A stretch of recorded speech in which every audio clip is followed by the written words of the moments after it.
Hello everybody, this is Robert at Prophecy Spotlight number 35. We're going to have a series on the revival of the Roman Empire. This is going to be part 1. Now if you remember, the last video was on the statue of Nebuchadnezzar, and we took it up in 4 sections. So we realized that the 4 sections represented world empires.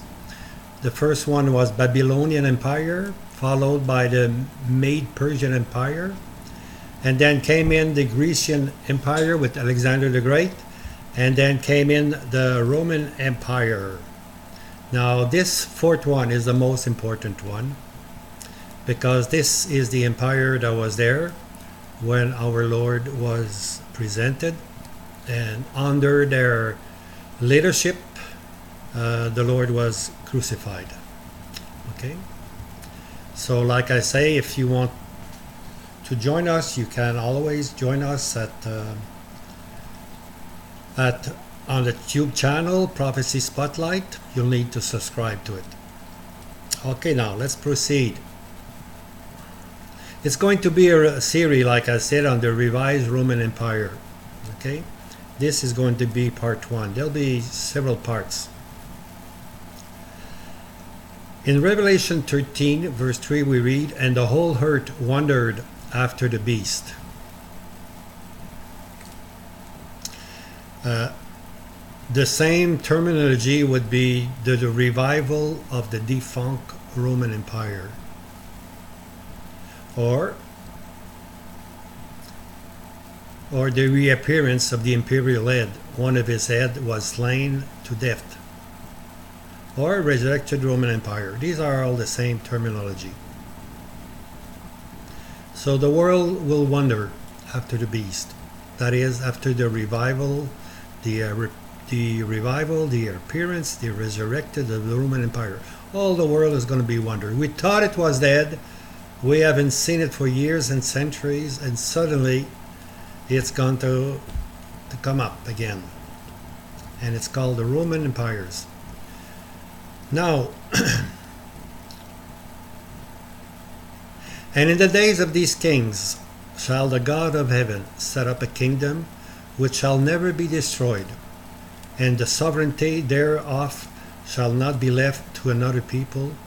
And it shall break in pieces and consume all these kingdoms, but itself shall stand forever." So that's Daniel 2, verse 44. Now the question is, who are these kings, and in the days of these kings? So we'll have to answer this very important question. We'll do that shortly.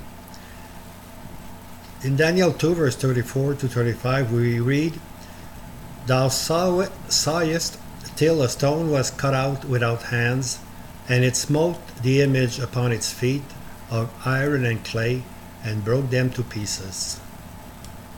Then was the iron, the clay, the brass, the silver, and the gold broken into pieces together, and they became like a chaff of the summer threshold floors. And the wind carried them away, and no place was found for them. And the stone that smote the image became a great mountain, and filled the whole earth." So we're going to be looking at a stone cut without hands.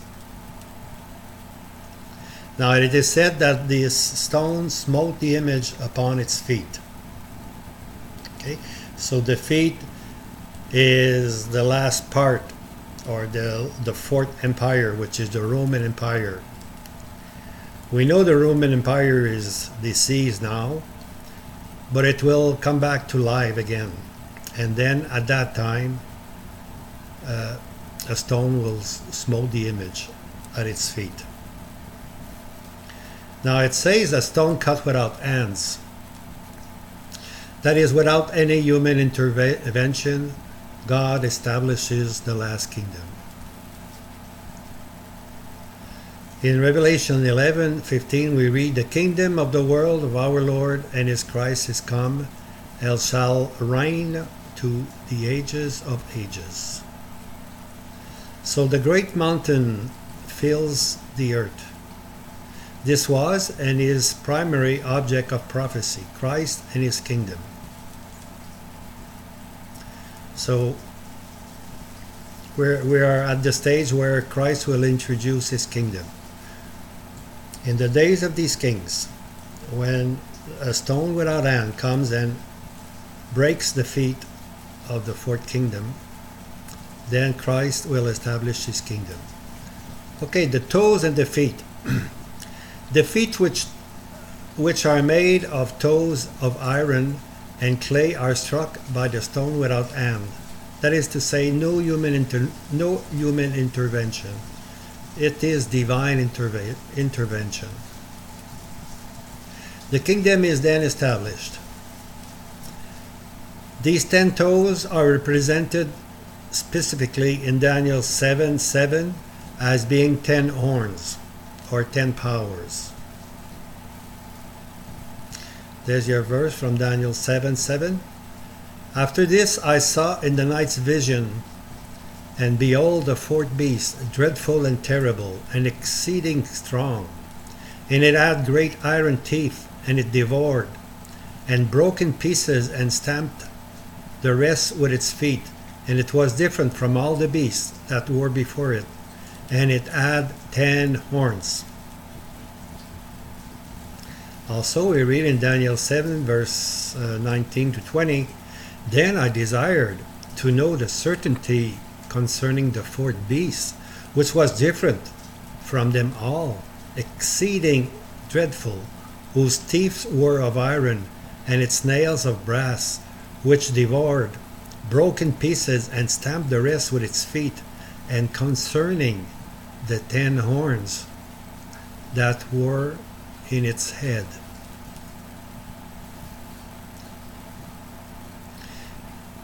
In Daniel 7, this is what is revealed to Daniel. He said thus, The fourth beast shall be a fourth kingdom upon the earth, which shall be different from all the kingdoms, and shall devour the whole earth, and shall tread it down, and break it to pieces. And as to the 10 horns, out of this kingdom shall rise 10 kings. Daniel 7:23. So the 10 horns, they represent the 10 kings. Now we're going to solve in the days of these kings, Daniel 2:44. We had read that. The 10 toes in Daniel 2 and the 10 horns in Daniel 7 are identical.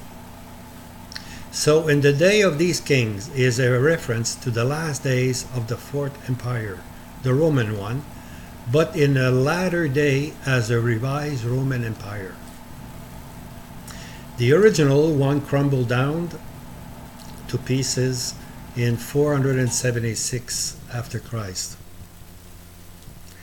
The latter one will be crushed by the stone. Okay, the original one, it just crumbled down. The latter one, it's going to be a stone without hands that will crush it.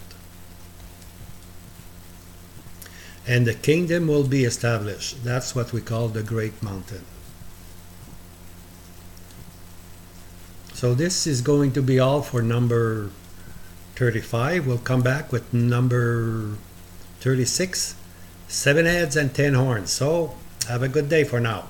It's Robert. Bye.